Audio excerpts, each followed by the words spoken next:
Welcome back to Mental Health Matters, the most awesome show on the planet, I must add.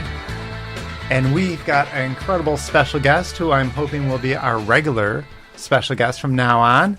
But let me start by introducing, as always, our great co-host, Rob Hubler. Hey, thank you very much. I'm glad to be here. You are listening to Mental Health Matters on KRUU-FM 100.1 and solar powered in Fairfield, Iowa. And I'm so glad to be here. So a couple things have been happening on the campus and in the town here over the week. Let's just kind of do a little news on those. Yesterday we had the first of the two meetings for mental health first aid. A woman named Peggy Lovelace, PhD from Iowa City, works for the veterans, was here training 29 people on their first effort on how to be a first aid responder to people with mental health matters or mental health problems. That will conclude on Thursday night or Thursday afternoon, starting at 12:30 at the First National Bank Community Room building, 12:30 to 4:30. We also there will be a second meeting at some point. We're going to try, and if there's enough interest, we'll do another one of these. Well, there is enough interest because we had, even though we could have had 30 and we were missing one yesterday, but we have, I think, 7 or 8 other people that have already asked to. So, yes, we are going to be scheduling another. And if you are listening right now and you're interested, please email Rob. And what's our email again for anybody who wants to contact us about anything, including upcoming shows, questions you might have, issues you'd like us to discuss on air? The email is mentalhealthmatters@kruufm.com. Please email us. All right. Mental Health Matters. The other thing that happened was on Sunday, on October 5th, there was a meeting on the campus in Ajuro in Dalby Hall. It was attended by over 250 people.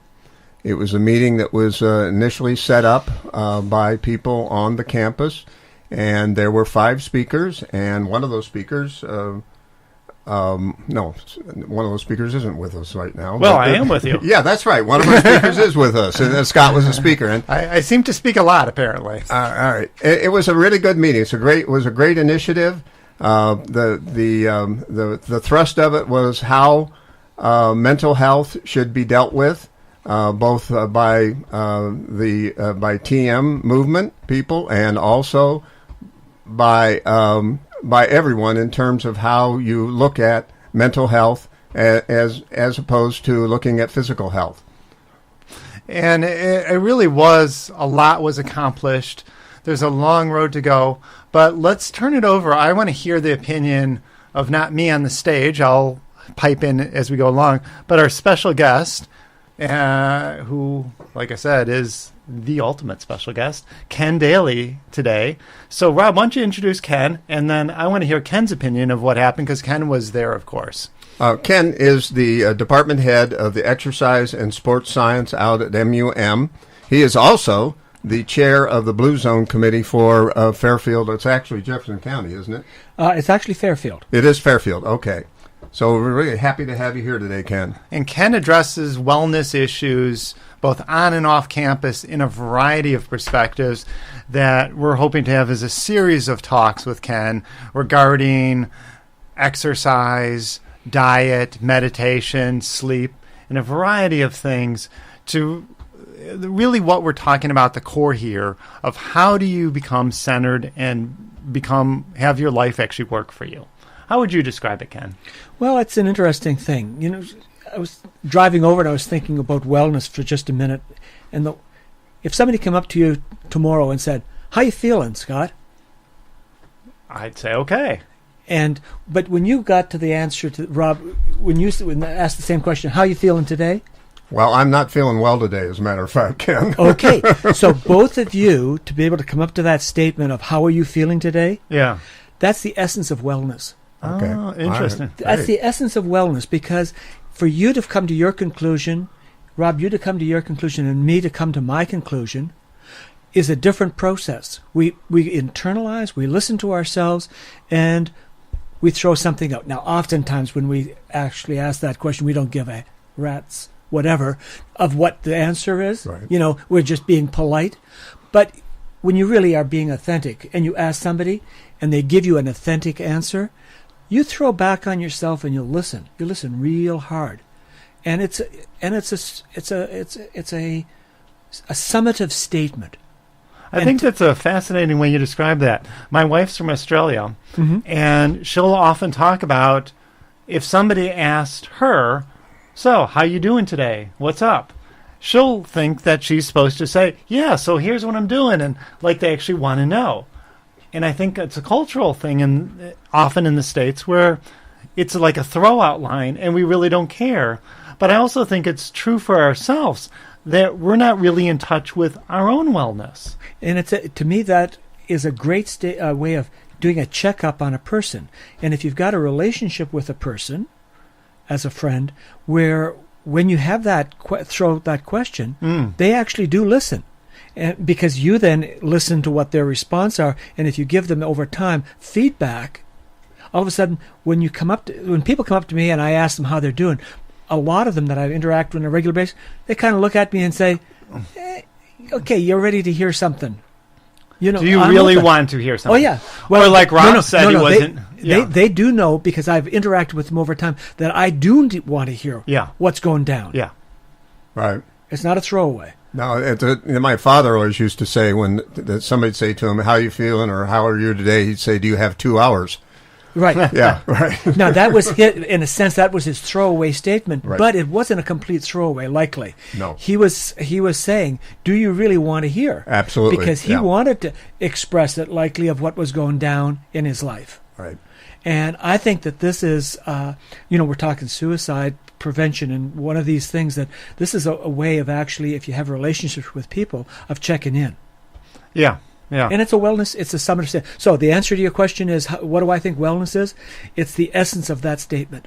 And I think when, part of my speech on that Sunday night was addressing the distinction between mental health and mental illness, so to speak. And I think it really talks about what is really working in our lives and what is not, and how we're getting trapped in things. And so we can move past that and go, okay, this is not what's working. So I would ask Rob, what's really not working in your life? And we know Rob hasn't told us, but he's having tooth issues. Yes, he is having tooth issues. That's right. So let's say a prayer for Rob and his teeth. But I would also ask, because I'm really concerned, how are you doing? Not how are your teeth, but how are you doing with your teeth? Because your teeth aren't you. They're an aspect of you.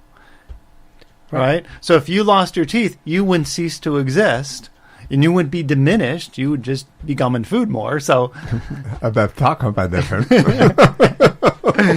Well, the thing is, I'm not sure about that, because I think that you'd be a little bit different. Because what are we? Part of it is what we be.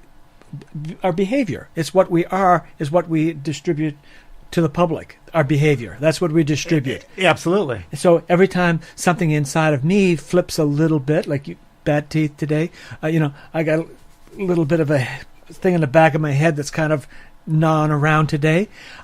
Whatever those things are that are going on in the day, they color you. So we keep shifting. We keep shifting our patterns a little bit. And again, I think that's what authentic communication's all about, is being able to connect with a person and get a true answer. That's such a great phrase, authentic communication. Like really meaning what you have to say. And I think that's a problem I have in relationships, where people aren't really connecting anymore.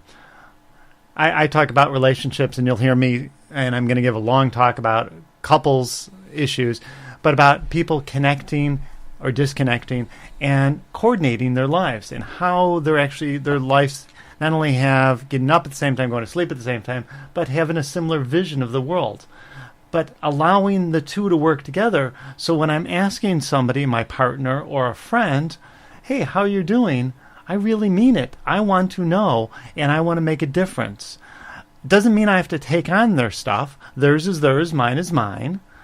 But I care. And I think we've lost that in this society. I train other therapists, And I think even other therapists get lost in being codependent and taking it all on, or having to be so clinical that they're just here to diagnose people and throw out answers, as opposed to, I really care about people. I really do. Mm-hmm. And then, but it's not just caring, it's also yours is yours and mine is mine, so I can be there for you and not get lost in you. Otherwise, you have two drowning people. Well, come back to what Rob said a minute ago. Your father had his throwaway line. My throwaway line at present is, I could be better, but it costs more. Now, I throw that out because it stops a person usually in their tracks, because they're expecting, fine, good day, I'm okay. So I say, it could be better, but it costs more. Now, I'm not talking financially, or I could be. It means it's time. Like, I could be better, but I could put more time on it. But it creates a point of interaction with the person. It allows them to have an opening so that we can have more authentic communication, meaningful communication. Right. Speaking of opening, you're listening to Mental Health Matters with Dr. Scott Terry on KRUU 100.1 solar-powered radio in Fairfield, Iowa. And we're talking today with our special guest, Ken Daley, Dr. Ken Daley. No, I don't have a doctorate. That's all right. We're giving you one today. I only play one. I only play one on radio. You go to a doctor, though, don't you? So anyway. And Ken's going to also talk to us about Blue Zone in a second. But I also wanted to hear Ken's opinion of the meeting on Sunday. Do you mind going into that for a moment? No. I think that the Sunday meeting was, first off, I was really impressed with the turnout. I mean 250 plus people. It was great. And that room was filled. It felt filled in the room. And there's a wonderful thing that when you have any kind of a filled room, just like we did several weeks ago at the public library when we had our suicide meeting. That was a huge meeting. And again, if you haven't watched that video, it's online. It's on Fairfield Cares /video. Right. And you could watch that meeting on suicide prevention. That was great. And it's always wonderful to be in a full meeting, a sense that full. Yeah. And so that was started off going in, just the level of excitement and interest in the room. I thought was super. We got a real interesting mix of opinion. People that were kind of entrenched in their own views on one level, and people who are entrenched in views on other levels that weren't on the same page in many ways. I think there was a difference of opinion. And I think that when you get those differences, it's a great melting point that I see when you get difference. Because if everybody comes in with exactly the same, oftentimes what happens is that it actually gets boring. The energy is not there. Now, I happen to thought that some of the energy was a little bit too extreme that day, but that's okay. It was still, I think, legitimate and honest energy. And these people were coming from a place that, that there were people that were speaking that day, not necessarily on the podium, but in the audience, that were feeling powerful. Deeply, very powerful, very authentic communication. Yes. And this was a public forum that this was happening in, and yet they were putting themselves out there a long ways. A lot of self-exposure was going on during those times, and you have to honor that because it was real. I didn't think there was grandstanding on that regard at all. I thought it was really a very authentic thing that was going on. So we have to appreciate that. And this is a very delicate and sensitive topic that and I think a lot of people are wanting quicker change. And I'm one of those, wanting faster, more progressive ideals brought into our whole community and our whole way of doing this. And by the way, this video will also be available up on YouTube, but it hasn't been up yet. It hasn't gotten up yet. You mean the one from the October 5th meeting? Yes. Okay, good. And I really do think I'm really clamoring for that change. I'm part of the one who I'm actually, I suppose, the one who's been pushing all this change. But you're right. I really do respect other people, and that there's a process. There's a dialogue that needs to take place. It can't just happen that there is just change. Change needs to be stabilized. Mm-hmm. And you talk about any change with anybody. Why doesn't dieting work? Why is it always yo-yo? Right? Right. So why doesn't dieting work, Ken? We're going to talk about Yeah. exercise and weight at some point. Well, because it's a behavioral change, and humans, when you talk about behavioral change, it's a process. I come back to anybody can do a miracle. See, miracles are easy. Anybody can grab the front of a car and lift it off of a child. I'm serious. I think I've done it. I had to do it with my firstborn child. Wow. And that's another story. But I had to actually lift my car. Wow. To be able to save my wife and my future daughter's life. That was easy. Honestly, that was easy. Because what the situation. But trying to do something like give up smoking, a behavioral change, stop eating ice cream at a certain time at night, or whatever the behaviors are that we have. But it's not just stopping. It's not just the stopping smoking, for instance. It's staying off the smoking and deciding, okay, I'm going to also be healthy at the same time. Right. And I'm not just going to stop eating crappy food, but I'm going to change my whole lifestyle and be who I need to be and not get stuck in our bad habits. And that is a process. That's a process. It's not a one shot like pow. It's all done. People want the miracle answers, the magic pills, the silver bullet, and it takes time. And so I think it also, when we're talking about the discussion about the Sunday night meeting, it is a process, and it's not that people should be patient. I think people should be more impatient, but make your voice heard. Come to the Tuesday night Fairfield Mental Health Alliance meetings every other Tuesday at Dreyer Hall at 7:45. Come make your voices known. Even if you can't come, even if you're around the country listening to this, wherever you're listening, make your voices known wherever you are in your communities. Don't be silent anymore. In fact, that's how I started my speech. I'm not going to be silent anymore. And it wasn't addressing any particular cause. It was meaning that I need to say what I need to say. I need to try and make what difference I can in this world. You see, there's in human relations, there's a thing that's called synergy. And synergy is where the group performs as well as the best person in the group or better than. It should never do worse than the best person in the group because he's or she is a resource in that room. But part of synergy is not excluding anything in the room. Because it could be that you, the smartest person on the topic, might have most of the stuff, but somebody may have that one key element that takes you over the top. So never exclude anything. That's why I think that meeting that night was wonderful, because it wasn't excluding. Difference of opinion, not necessarily my opinion or anybody else's in their opinion, but it was a bunch of opinions. And when we break bread long enough together, we start to have commonality. We start to see the other person's positioning. Why they're there. Like, why are they there with that position? And we start to understand that, and we come up with something that after a while we start to own as something new. And that, to me, is the most important thing, because what we're trying to do in this community is make something new. That's right. Yeah. But it's not even this community. It's all communities. Of course. Wherever you could be in Norway listening to this, it's the same thing. We're trying to make a difference. You could be in Chicago right now, and you need to make a difference in your community or your family or your business or your world, wherever it is. Make that difference. Right.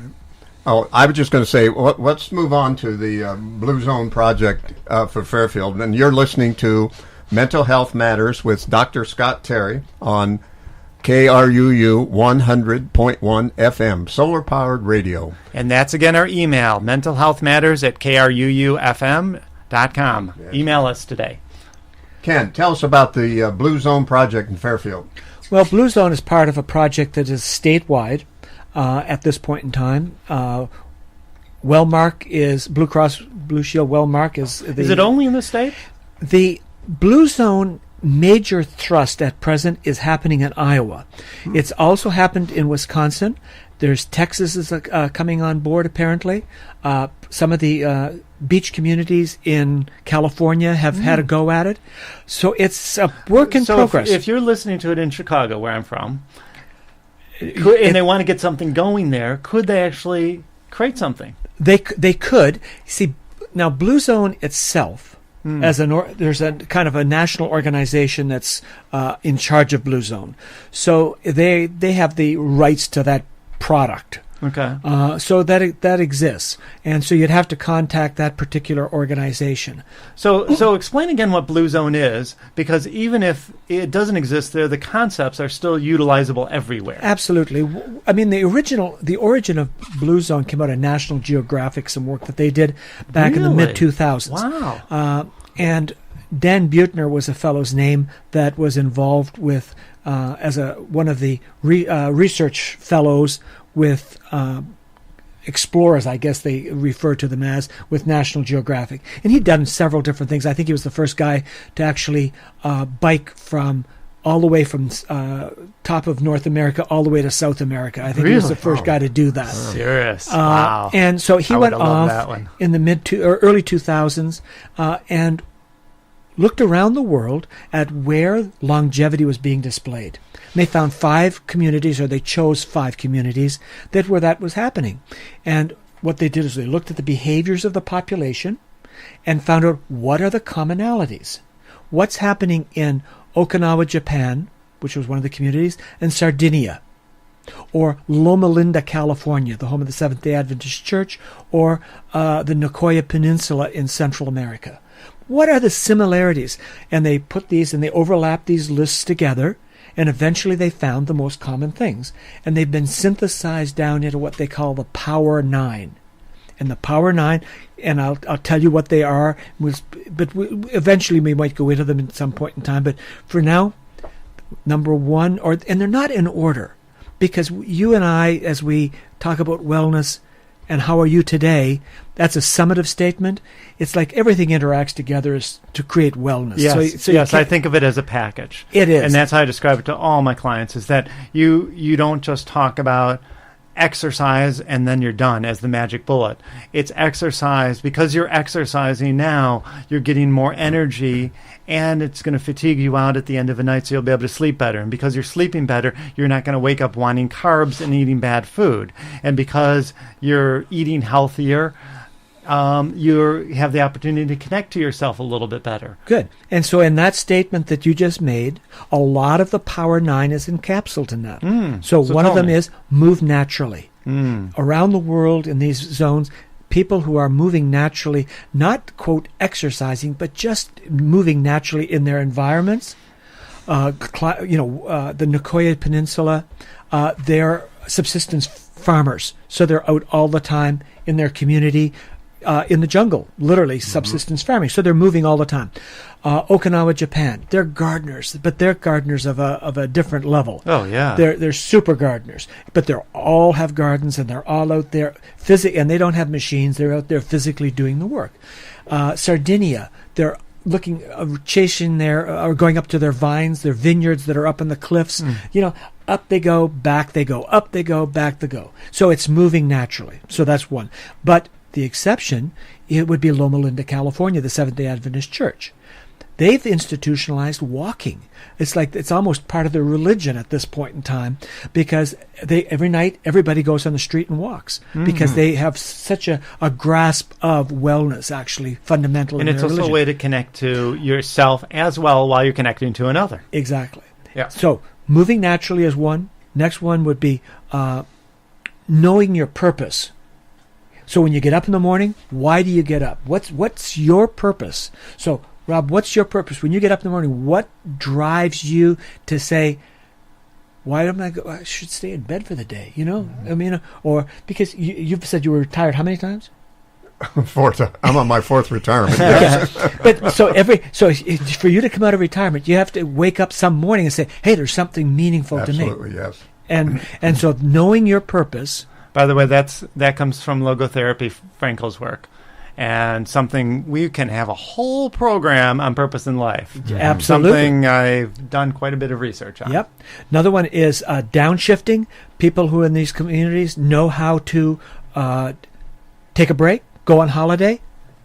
They also have what we call an 80% rule, has to do with diet. They don't eat until they're full. They eat until they're comfortable. And wow. so it's at 80%, because your satiation point, what you feel full, is past full. You're already past full at that point in time. So they eat to 80%. That's what's... The other thing is that in most all these cultures, it's called plant slant.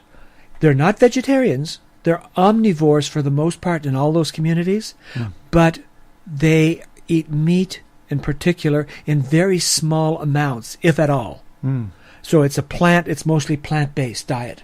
Not fish? They'll eat some fish, yep. Okay. They'll eat some fish, they'll eat some meat, but always in proportion. Okay. Always in proportion. And it's mostly even as a celebratory, or it's not like every meal you have to have a hunk of steak and potatoes and a little bit of vegetable. No, it's mostly vegetable. And, oh, by the way, we caught a fish today, and here's a little bit. All right. Wine at 5 is another concept. And wine at 5 means that late in the day, oftentimes these cultures have a time where they get together in a social environment, and maybe there's some red wine shared. Is it necessary to be red wine? Well, the red wine has some antioxidant value, but red grape juice does the same thing in terms of antioxidant without the harmful side effects of alcohol. But it's the social environment that's likely the key. Again, connecting to others. Absolutely. Right. So the resveratrol, which is that ingredient, you could get that in a pill, but really what's the most important thing is the letting go of your day and connecting to yourself while you're connecting to others. Another one is the family. The family first is the next one. Family first. Family is the highest priority in their lives. They also have a sense of belonging in their community, deep roots in their community. Everybody in these communities knows what everybody else is doing. It's almost small town. And they also have a group of people around them that we call right tribe. It's their people that have a meaningful relationship with each other. They got good friends. And those are your time. It's interesting that you said all that, because my aunt and uncle my uncle was the superintendent of schools in Okinawa for a number of years, and I visited with them, and I've been there, and a lot of the things that you mentioned are the things that I remember about being there, and it's really unique. Yeah. Well, interesting, because each one of these cultures around the world, they were all indigenous cultures. They're very ancient cultures. Their traditional way of life is still alive and well in those communities, but a sense of community is the ultimate.